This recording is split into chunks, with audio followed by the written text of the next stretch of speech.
சிவாய நம. திருச்சிற்றம்பலம். சிங்கப்பூரில் உள்ள சிவகிருஷ்ணா ஆலயத்தின் தேவார வகுப்பு மாணவர்களுக்கும் ஓதுவா மூர்த்திகள் அவர்களுக்கும் மற்றும் அமைப்பாளர்களுக்கும் வாழ்த்துக்களையும் வணக்கங்களையும் தெரிவித்துக் கொண்டு இன்றைய சிவ சிந்தனையை நாம் ஆரம்பிப்போம். முதல்ல ஆரம்பிக்கிறோம் சிவத்தை பற்றி சிந்திக்கணும் அப்படிங்கிற ஒரு எண்ணம். இப்போ இந்த சிவம்னா என்ன அப்படிங்கிறத நம்ம பார்ப்போம். நம்ம எல்லாருக்குமே தெரியும், சிவம் என்றால் மங்களம். எல்லாரும் சொல்கிற ஒரு விஷயம்தான் சிவம் என்றால் மங்களம். அது என்ன மங்களம் அப்படின்னா, நம்ம வாழ்க்கையில் யோசிச்சு பார்ப்போம்.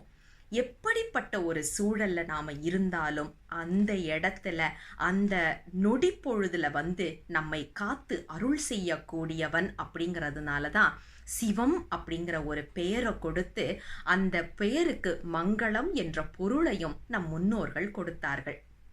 சரி, இப்போ இந்த சிவம் அப்படிங்கிற அந்த சொல்ல மட்டும் எடுத்து நாம கொஞ்சம் ஆராய்ச்சி நோக்கோட பார்ப்போமே. சி வா மா, இந்த 3 வார்த்தை இருக்கு. ச மா வா. இதுல பாத்தீங்கன்னா இந்த 3மே எதை குறிக்கிறது அப்படின்னு பாத்தீங்கன்னா, நம்ம எல்லாருக்கும் தெரியும் கசட தபர என்பது வல்லின எழுத்து. அப்ப அந்த சா என்பது வல்லினத்தை குறித்து நிற்கின்றது. அடுத்தது பாத்தீங்கன்னா வா. இந்த வா என்பது இடையின எழுத்துல நிக்கிற ஒரு விஷயமா நம்ம பார்க்க முடிகின்றது. அதே மாதிரி மா என்பது மெல்லெழுத்து.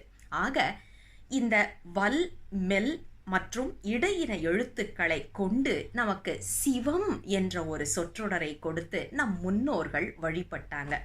என்ன பொருள்னா, நம்ம வாழ்க்கையில நம்ம எல்லாருமே ஏதோ ஒரு நிலைப்பாடுல ரொம்ப கடினமான ஒரு சூழலை தாண்டி வர்ற ஒரு நிலை இருக்கும், வல்லினம் போல. அதே மாதிரி ரொம்ப மென்மையான சூழல் நமக்கு அமைந்திருக்கும், எதுனா நம்மளுக்கு மெல்லினம் போல. அதே மாதிரி கரடு முரடாவும் இல்லை, அதே நேரத்தில் ஒரு சாதாரண ஒரு வாழ்க்கை அப்படின்னு சொல்கிறோம் இல்லையா, அந்த மாதிரியான இடையின நிலையிலும் நம் வாழ்க்கை அமைகின்றது. அது மட்டும் அல்லாமல் நாமெல்லாம் பிறவிக்கு முன்னாடி எங்கனவா இருந்தோம் அப்படிங்கிற ஒரு கேள்வியை கேட்டு நின்னோன்னா, சைவ சித்தாந்தம் நமக்கு சொல்லுவது, நாம இதுக்கு முன்னாடி பிறவிக்கு வருவதற்கு முன் கேவல நிலை என்ற ஒரு நிலையில் இருந்தோம். கேவல நிலை அப்படின்னு சொல்லியாச்சுன்னா முற்றிலுமாக ஆணவத்தில் மறைக்கப்பட்ட ஒரு நிலை என்று நமக்கு சைவ சித்தாந்தம் சொல்லுகின்றது.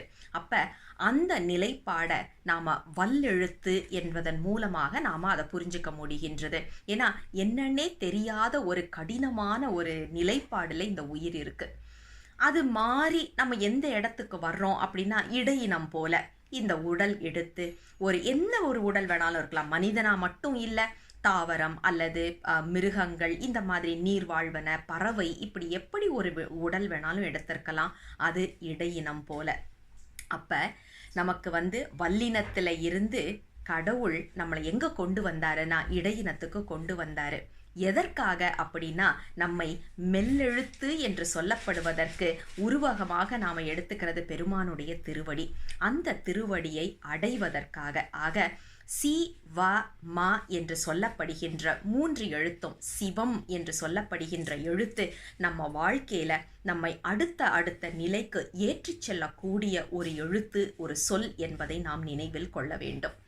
சரி, இப்போ இந்த சிவம் அப்படிங்கிற ஒரு சொற்றொடர் அப்படின்னு நாம் பார்த்தோம். அதோடைய பொருள் பார்த்தோம். அதற்கு அதிபதி நம் சிவபெருமான் என்று பார்த்தோம்.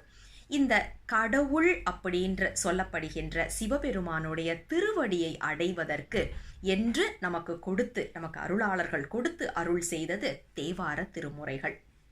அப்போ இந்த தேவாரத்தை நாம கொஞ்சம் எடுத்து பார்த்தோன்னு வைங்களேன், அற்புதமான ஒரு நூல். 12 நூல்கள் உங்க எல்லாருக்கும் நன்றாக தெரிந்திருக்கும். அதாவது கொல்லந்தெருவில் ஊசி விற்கிற கதைன்ற மாதிரி தேவாரம் படிக்கிற உங்ககிட்ட 12 திருமுறைன்னு சொல்றதே சிரிக்கக்கூடிய ஒரு விஷயம்தான். ஆனால் எதற்காக சொல்றோம் அப்படின்னா, அடுத்த நிலைக்கு கொண்டு போறதுக்காக.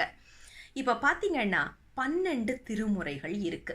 இந்த உலகியல்ல நீங்க எந்த புத்தகத்தை வேணாலும் எடுங்களேன். உலகத்துல எத்தனையோ புத்தகங்கள் பப்ளிஷ் ஆயிருக்குது இன்னைக்கு வரைக்கும் இல்லையா, பதிப்புல வந்திருக்கு.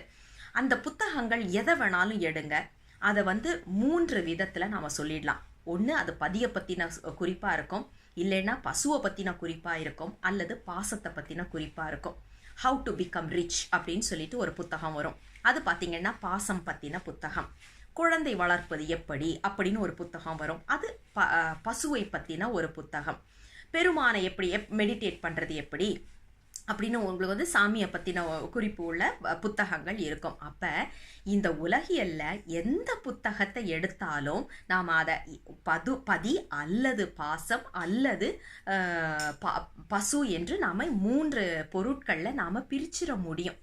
சரி, தேவாரம் எப்படிப்பட்ட நூல் அப்படின்னா மேலோட்டமாக நாம் பார்த்தோன்னா இது என்னங்க பெரிய கேள்வி, இது வந்து எல்லாமே சாமியை பற்றின குறிப்பு தானே, அப்போ அது குறிக்கிற புத்தகம் தானே, பதிய குறிக்கிற நூல் தானே அப்படின்னு நாம் எல்லாரும் மேலோட்டமாக சொல்லிட முடியும். ஆனால் தேவாரங்களை ஆழ்ந்து நோக்கியவர்களுக்கு நன்றாக தெரியும், முப்பொருள் இயல்பை நமக்கு சொல்லி அருள் செய்கின்ற நூல்தான் இந்த 12 திருமுறை என்று சொல்லப்படுவது. பெருமானை பற்றின குறிப்பு எல்லா இடத்துலையும் இருக்கு.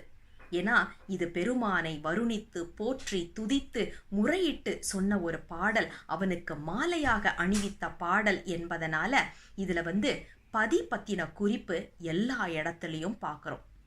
அப்போ பசு பத்தின குறிப்பு இருக்கா அப்படின்னா இருக்கு.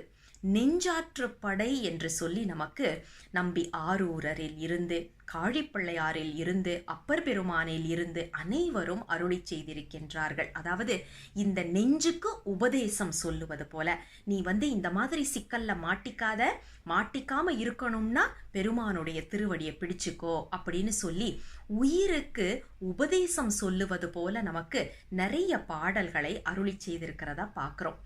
அது மட்டுமா அப்படின்னு ஒரு கேள்வி கேட்டோம்னா பாசம் பத்தின குறிப்பும் இருக்குங்க.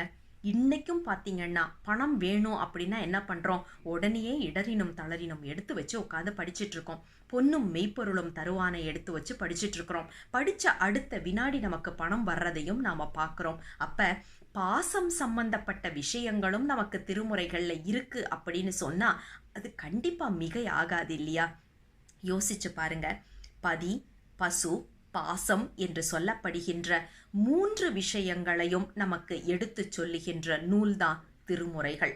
இதுல பாசத்தை விட்டு எப்படி விலகுவது, பதியிடம் எப்படி செல்லுவது என்று ஒரு உயிருக்கு அறிவுரை சொல்லக்கூடிய அற்புதமான பாடல்கள் நிறைந்ததுதான் திருமுறை என்று சொல்லப்படுவது. திருமுறையை தொடர்ந்து ஓதி வர நமக்கு என்ன கிடைக்கும் அப்படின்னா, ஏன்னா உயிர்கள் சார்ந்ததன் வண்ணம். அப்போ நாம் என்ன ஆகும், திருமுறைகளை படிக்க படிக்க நமக்கு என்ன ஒரு மெச்சூரிட்டி வரும் அப்படின்னா, நாம் எதை சார்ந்து இன்று இருக்கின்றோம் அப்படின்னா பாசம்.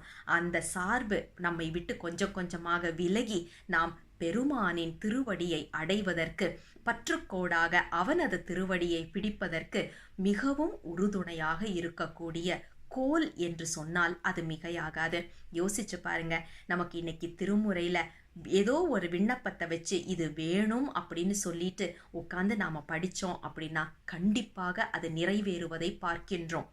எனக்கு பணம் வேணும், காரு வேணும், வீடு வேணும், பதிகம் படித்தா கிடைக்கிறத பார்க்குறோம்.